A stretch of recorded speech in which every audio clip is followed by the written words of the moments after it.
Welcome back to Old State Valuable Coins.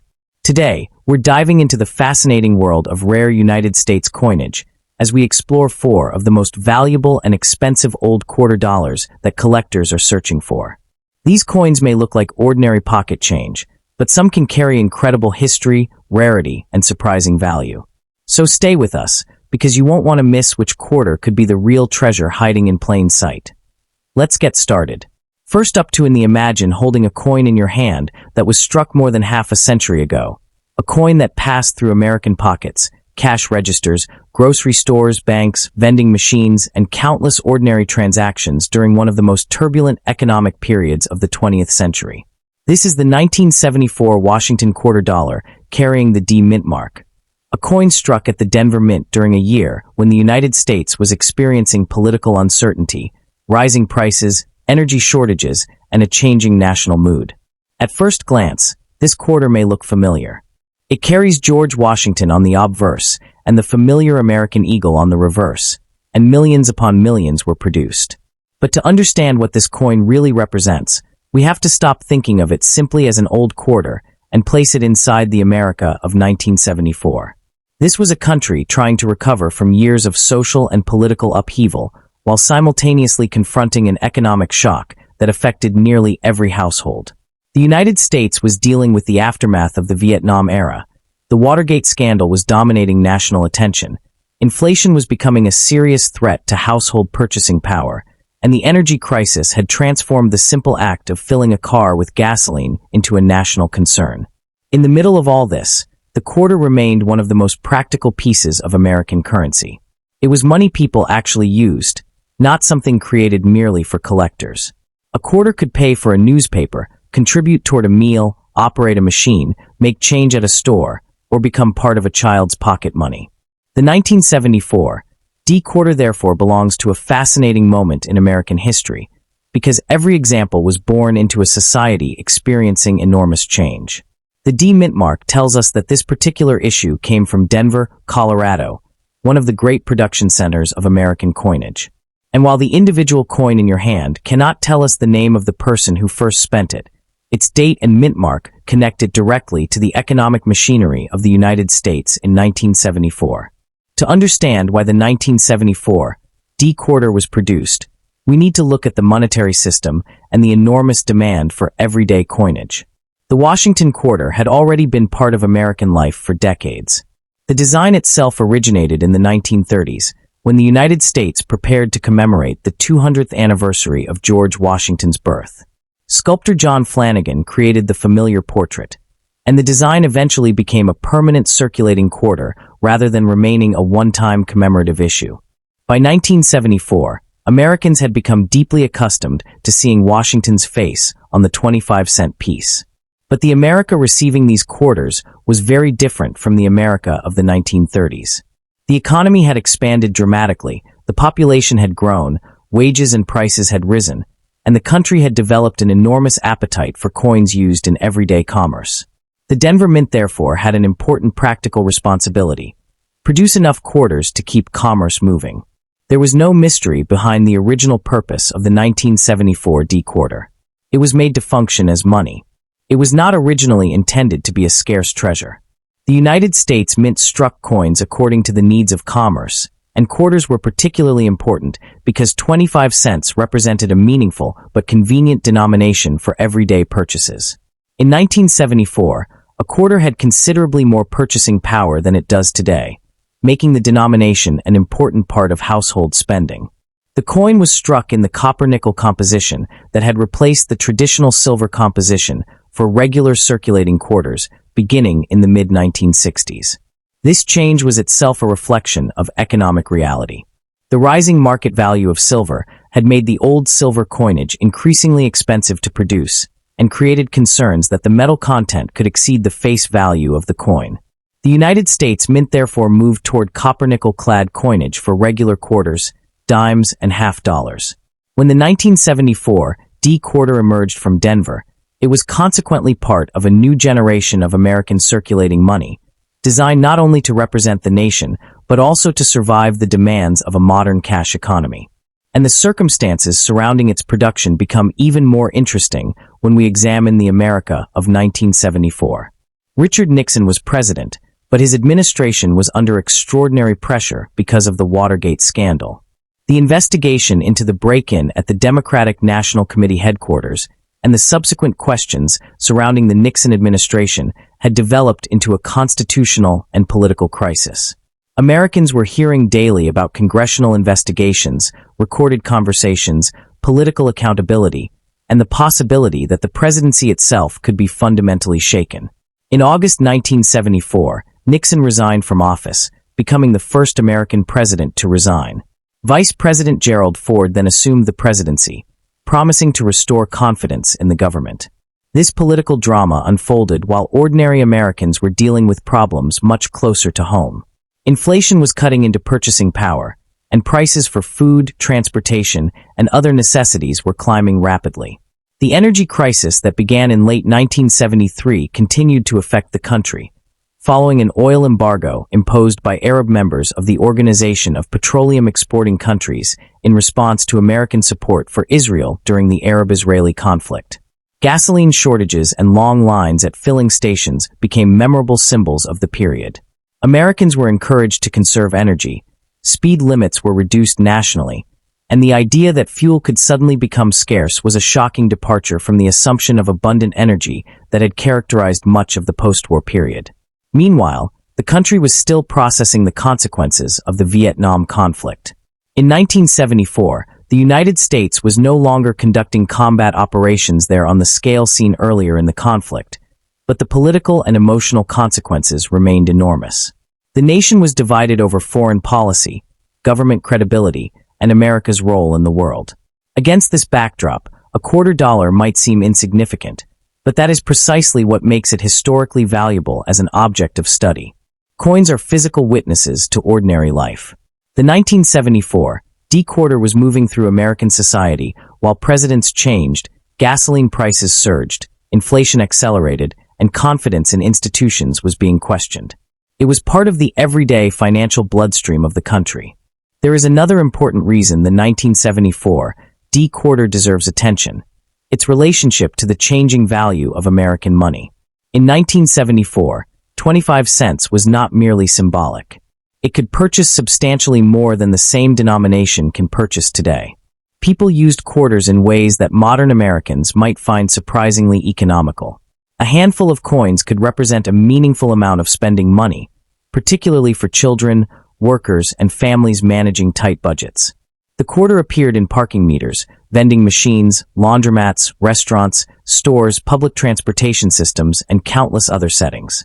Because the coin was constantly circulating, many examples were handled thousands of times. Coins were dropped onto sidewalks, carried in denim pockets, stored in jars, mixed together in cash drawers, and exchanged repeatedly between strangers. Next up to take a close look at this 1973 Washington quarter with no mint mark, because what appears to be a missing letter is actually an important clue about how American coinage was produced during this era. Before we call this coin a rare error, there is a fascinating fact every collector should know. In 1973, the absence of a mint mark on a regular Washington quarter was completely normal. This coin was struck at the Philadelphia Mint, and Philadelphia did not place a P mint mark on circulating quarters during this period. So the blank space where a mint mark might be expected is not evidence that the mint accidentally forgot to add one. Instead, it tells us where the coin was made. That distinction is extremely important, because online claims sometimes describe an ordinary 1973 no mint mark quarter as a mysterious missing mint mark error. The genuine story is more interesting in a different way. This was a product of the American coinage system at a time when hundreds of millions of quarters were being manufactured for everyday commerce. The Philadelphia issue had a recorded mintage of 346,924,000 pieces, making it a large production run rather than a deliberately limited rarity. Yet within that enormous population, exceptional examples can still become difficult to locate, particularly coins that survived decades without significant contact marks or circulation wear. So as we examine this quarter, we are going to go inside the minting process itself, understand exactly how a normal 1973 quarter was made, see why the missing mint mark is normal, and then discover what genuine production mistakes could actually make a coin from this date valuable. The story begins with a blank piece of metal that collectors call a planchet. A planchet is not yet a coin. It is the prepared metal disc that will eventually receive the designs of the quarter. The 1973 Washington quarter was made from copper-nickel-clad material, consisting of outer layers containing copper and nickel bonded to a copper core.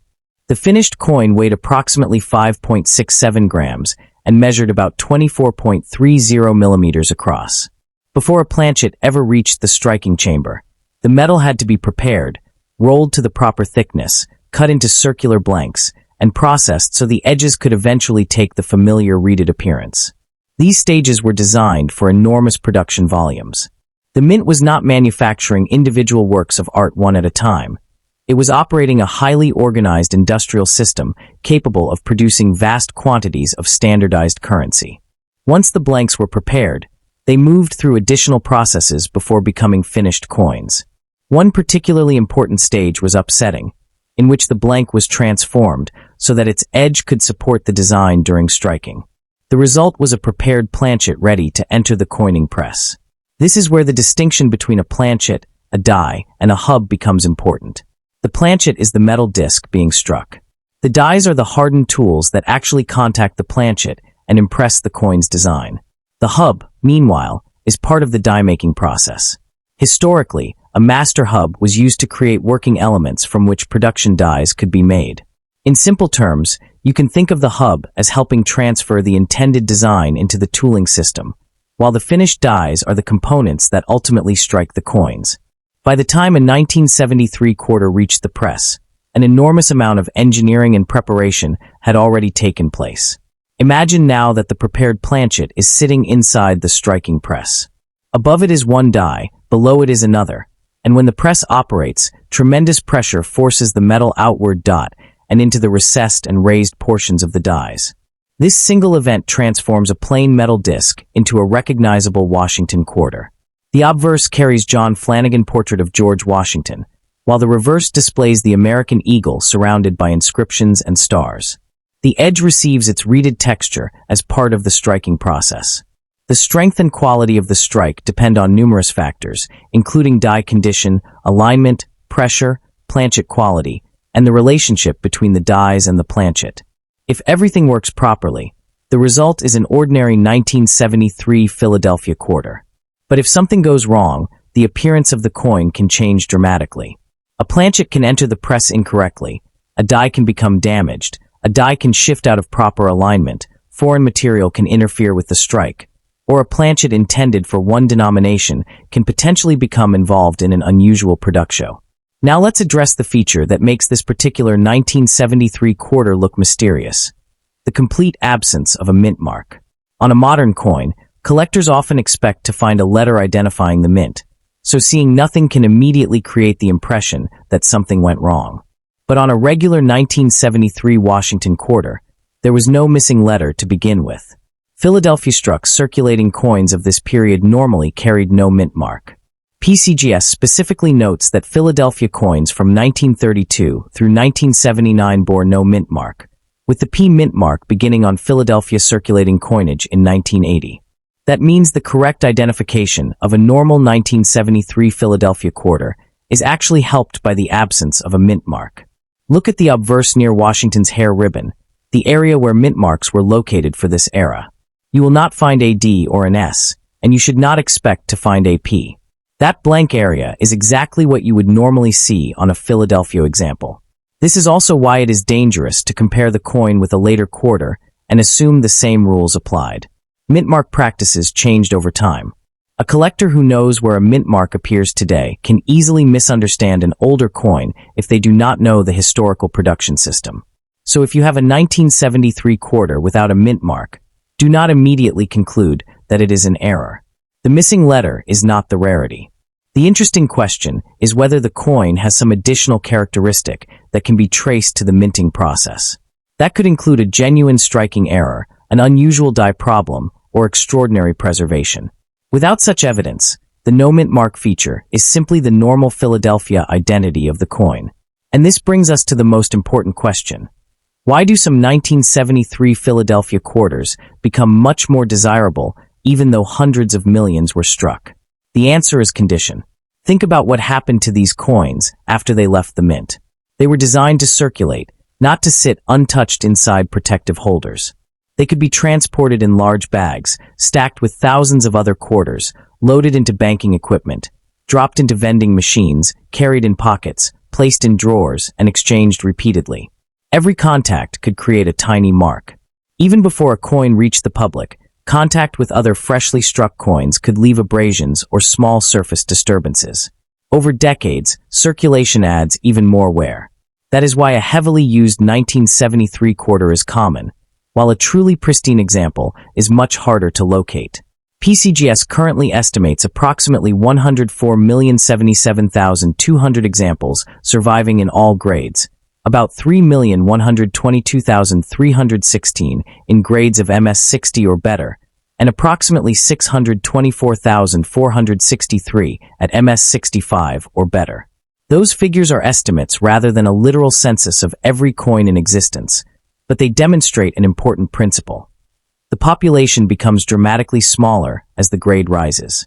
PCGS describes the issue as easy to obtain through about MS65, somewhat difficult in MS66, and very scarce in MS67, with few examples known at that level. That means the coin's greatest potential numismatic interest is not created by the missing mint mark, but by exceptional preservation. A viewer examining one should look for strong original luster, minimal contact marks, sharp design detail, and an absence of significant wear. The highest grades are determined by much more than whether a coin looks shiny to the naked eye. Professional graders examine surfaces, strike, luster, marks, and overall preservation under controlled conditions. A coin that appears perfect in a casual video can look very different under magnification and professional examination. Next up when you place a 1970 D Washington quarter under the camera, the first thing that may catch your eye is the familiar profile of George Washington, but this seemingly ordinary portrait carries an artistic history that reaches back more than a century before this particular coin was struck. The 1970 D quarter was produced at the Denver Mint, and the D mint mark identifies its place of manufacture. But the artistic identity of the coin comes from sculptor John Flanagan, whose Washington design had already been appearing on quarters since 1932. The coin measures about 24.30 millimeters across, weighs 5.67 grams, has a reeded edge, and by 1970 was made from copper-nickel clad over a copper core rather than the 90% silver composition used on earlier Washington quarters. The Denver Mint produced 417,341,364 examples dated 1970, which immediately tells us something important. The ordinary 1970 D quarter is not rare merely because of its date or mint mark. In fact, the survival estimates published by PCGS indicate that enormous numbers of the regular issue remain, with the series being considered common. What makes certain 1970 D quarters exciting is not the basic design alone, but the possibility of finding an unusually well-preserved example, a distinctive die variety, or a coin whose combination of sharp strike, surface quality, luster, and rarity within its grade separates it from the millions of ordinary pieces. To understand the artistry on this coin, we have to go back to John Flanagan himself. Flanagan was born in Newark, New Jersey, in 1865 and became a sculptor, medalist, and designer during an era when American sculpture was developing a strong national identity. He trained at Cooper Union in New York and, importantly, worked in the studio of the celebrated sculptor Augustus St. Gaudens during the 1880s. That experience placed Flanagan in direct contact with one of the most influential American sculptors of the period and helped expose him to the demanding world of monumental sculpture, portraiture, relief work, and medallic art. Flanagan eventually became known for sculptures and medals of his own, and his career included works connected with major public and commemorative projects. The Smithsonian American Art Museum records him as an artist born in 1865 and deceased in New York City in 1952, while describing his training and association with St. Gaudens. His artistic background, therefore, was not that of someone who simply happened to submit a drawing for a coin. He was a trained sculptor who understood how a three-dimensional portrait could be compressed into a small relief surface and still communicate character, authority, and recognizable likeness. That skill became especially important when the United States sought a new quarter design honoring George Washington for the 1932 bicentennial of Washington's birth. The Treasury ultimately selected Flanagan work for the circulating quarter, while another accomplished sculptor, Laura Garden Fraser, had also produced a highly regarded Washington design. The Mint itself notes that Fraser's proposed portrait was recommended for the quarter, but Treasury Secretary Andrew W. Mellon ultimately selected Flanagan's familiar left-facing portrait. Flanagan's greatest artistic influence on the Washington portrait came from an even earlier sculptor, the French neoclassical master Jean-Antoine Houdon. Houdon had created a famous bust of Washington after obtaining a life mask, giving later artists an unusually valuable physical reference for the first president's actual features. Flanagan adapted that tradition into a medallic portrait designed for a small circular field. Look closely at the obverse of the 1970 D quarter and notice how Washington's head is turned toward the left. The forehead rises prominently from the field, the nose projects in a strong, clean profile, the lips are defined but restrained, and the chin creates the lower contour of the portrait. His hair is rendered in sculptural masses and curls rather than as a flat silhouette, giving the portrait texture even though the entire image occupies only a small portion of the coin. Around that portrait is the word Liberty, sweeping across the upper portion of the coin, while I in God We Trust appears beside Washington's lower face and neck. At the bottom is the date 1970. Near the base of Washington's neck, look for the tiny initials JF, representing John Flanagan. Those initials are easy to overlook without magnification, but they are one of the most important artistic signatures on the coin. The portrait is not intended to look like a modern photographic image. It is a sculptural interpretation, built from simplified planes, contours, raised relief, and carefully controlled lines. The artistry lies partly in what Flanagan chose to emphasize and what he had to leave out. On a canvas, an artist can use thousands of subtle transitions of light and shadow. On a quarter, the sculptor has only millimeters of relief to communicate the identity of George Washington. Now turn the coin over, because the reverse reveals another major part of Flanagan's artistic vocabulary. The center is dominated by a powerful heraldic eagle with its wings spread widely across the field. The bird faces toward the left, and its body rests above a bundle of arrows. Beneath that bundle are two olive branches that curve outward and upward from the lower portion of the composition. Above the eagle is United States of America, and immediately beneath that upper inscription is the traditional motto, E pluribus unum. At the bottom is quarter dollar. On a Denver example from 1970, the D mint mark appears on the reverse beneath the eagle and between the stems of the olive branches. This placement is particularly important when examining the coin because it confirms the Denver origin and helps distinguish the piece from the Philadelphia issue, which did not carry a mint mark in this era. The composition is carefully balanced. The eagle creates a broad horizontal mass through its wings, the arrows provide a strong vertical and diagonal structure through the center, and the olive branches soften the lower portion with curved botanical forms. The imagery itself communicates two contrasting ideas. The arrows suggest military preparedness, while the olive branches traditionally represent peace. That combination gives the reverse a distinctly heraldic character rather than the appearance of a naturalistic wildlife portrait. When you rotate the coin beneath a light source, pay attention to the eagle's wing feathers, the central arrow bundle, the olive leaves, and the separation between the raised lettering and the surrounding fields. These details reveal how much information Flanagan attempted to fit into a very restricted circular space. The 1970 date is also fascinating because it belongs to an important transitional period in the physical appearance of the Washington quarter. By this time, the familiar Flanagan design had been transformed into a copper-nickel-clad coin.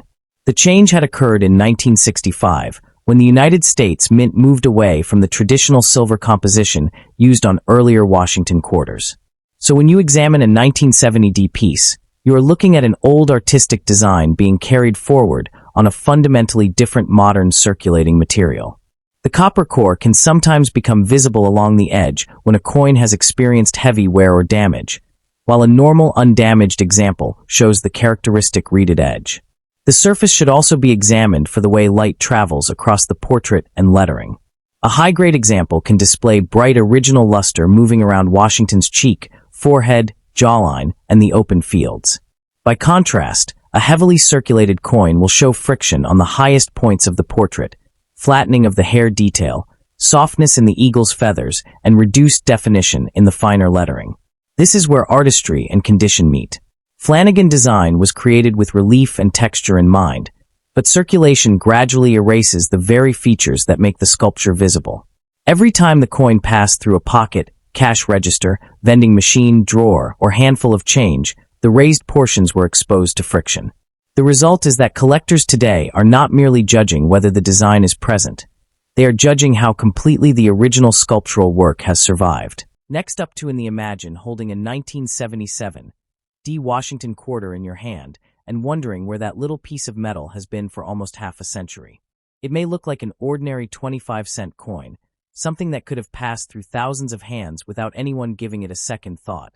But every 1977 D quarter has its own physical journey, beginning at the Denver Mint and continuing through the hands of the people who received it, spent it, saved it, or simply placed it in a drawer and forgot about it. Unlike famous legendary coins whose individual ownership histories have been carefully documented through auction catalogs, private collections, and legal records, the ordinary 1977 D quarter does not have a single traceable chain of ownership. More than 256 million were struck at Denver, and today millions are believed to survive. That means we should not create a fictional story about one specific 1977 D being owned by a famous collector or disappearing for decades when the historical record does not establish such a story. Instead, the fascinating provenance of this coin begins with its creation as part of a huge production run in 1977 and continues through the countless individual journeys taken by surviving examples. Some were immediately released into commerce. Others were pulled from circulation because someone noticed their brilliant surfaces. Some were placed into jars, envelopes, albums, and family collections. And a tiny fraction survived with exceptional preservation, eventually entering the world of certified numismatics where their condition could make them dramatically more desirable than ordinary examples. That is the real mystery of the 1977 D. Not that only a handful were produced, but that after hundreds of millions were made, finding one in truly extraordinary condition became increasingly difficult. The first chapter in the coin's journey begins in Denver in 1977. At the time, the Washington quarter had already been circulating for decades, but the coin you are looking at belongs to the copper-nickel-clad era that began in the United States in 1965. Instead of the traditional silver composition used on earlier Washington quarters, the 1977 D quarter consists of a copper-nickel outer layer bonded to a pure copper center, with a total weight of approximately 5.67 grams and a diameter of about 24.30 millimeters. The Denver Mint struck 256,524,978 quarters bearing the D Mint mark, and each one entered the world as a product of a highly organized industrial process. Once struck, the coins were counted, handled, packaged, transported, and eventually distributed into the monetary system. From that point forward, their individual histories became almost impossible to reconstruct. A particular coin could have been carried in someone's pocket during a commute, placed into a vending machine, used at a grocery store, dropped into a cash drawer, saved by a child, or forgotten inside an old household container. Another example might have avoided circulation entirely because someone recognized its brilliant condition shortly after receiving it. The important point is that the mint created the coin, but the public created its provenance. Every subsequent owner became part of a chain that, in most cases, was never written down. This is why a normal 1977 D quarter cannot honestly be assigned a famous ownership history without documentary evidence. The vast majority of these coins simply traveled anonymously through everyday American commerce. Yet somewhere among those millions of ordinary journeys were coins that escaped the scratches, contact marks, friction, and environmental damage that normally accumulate during circulation. Those survivors became the foundation for today's high-grade examples. Now picture the moment when one of these quarters first left the Denver Mint and entered circulation. Fresh from production, it would have displayed the familiar portrait of George Washington created by sculptor John Flanagan, with liberty above the portrait, in God we trust alongside Washington, and the date 1977 below. On the reverse, the eagle spreads its wings over a bundle of arrows, surrounded by United States of America and E pluribus unum. with $quarter below and the D mint mark identifying Denver. At that moment, there was nothing to indicate which individual coin would eventually become collectible. The mint did not stamp a special ownership number onto each quarter. There was no certificate attached to it and no record stating that a particular example would one day become valuable. Every coin began with essentially the same opportunity. But once released, their paths began to separate. One quarter might have been heavily circulated for 20 years. Another could have been placed into a bank roll and remained untouched. Another might have been pulled from a cash register by a collector who noticed that it looked unusually fresh. This distinction is fundamental when discussing provenance. For a coin like a 1977 D quarter, the most meaningful historical story is often not a list of famous owners, but the evidence of preservation. A coin that survived for decades with nearly pristine surfaces has effectively escaped the normal history of pocket change. Its lack of wear becomes part of its story. Every unmarked field, every sharp design element, and every trace of original mint luster represents something that did not happen to the coin. It was not dragged repeatedly across rough surfaces. It was not badly dropped. It was not heavily rubbed against other coins, and it was not subjected to decades of careless handling. In that sense, the absence of damage becomes a form of provenance in itself. As the decades passed, some 1977, D quarters gradually disappeared from everyday commerce and entered collections. This is where the ownership history becomes more interesting, even though the names of most individual owners remain unknown. A collector could have purchased an uncirculated roll from a dealer, separated the best-looking coins, and placed them in an album. A family member might later inherit that collection. Years afterward, another collector might buy the group and submit the best pieces to a grading service. A coin that had spent decades sitting quietly inside a holder, envelope, or album could suddenly receive a professional grade and enter a completely different marketplace. Once certified, its history becomes easier to follow because the grading company assigns a certification number, and the coin can potentially appear in auction records or collection registries. PCGS even maintains individual set registry pages where owners can document coins in their collections and, in some cases, record purchase histories or previous ownership comments. For example, PCGS records individual 1977 D pieces in its registry, including an MS-68 example associated with the Tim Boyett/Kaleidoscope of Quarters collection. That is a genuine documented collector connection, but it should not be confused with a legendary chain of ownership stretching back to 1977. It simply demonstrates how a once anonymous quarter can eventually become part of a named modern collection. Another important lesson is that grading populations are not the same thing as the total number of coins surviving. A population report tells us about certified examples, while many additional coins remain raw or are certified by other grading companies. Consequently, when we ask how many 1977 D quarters exist today, there is no exact census. PCGS estimates approximately 89.8 million survivors across all grades and about 2.69 million surviving in MS-65 or better. Those figures are estimates rather than a literal count of every surviving coin. And this is where the story takes a dramatic turn, because the ordinary 1977 D quarter becomes much more interesting when condition enters the picture. A collector looking at a circulated example may see a coin worth little more than its face value, while another collector examining a superb gem may see a completely different opportunity. PCGS describes the issue as common in most grades, with examples below MS-66 generally considered common. MS-66 is where the coin becomes somewhat scarce, and MS-67 is considerably more difficult to obtain.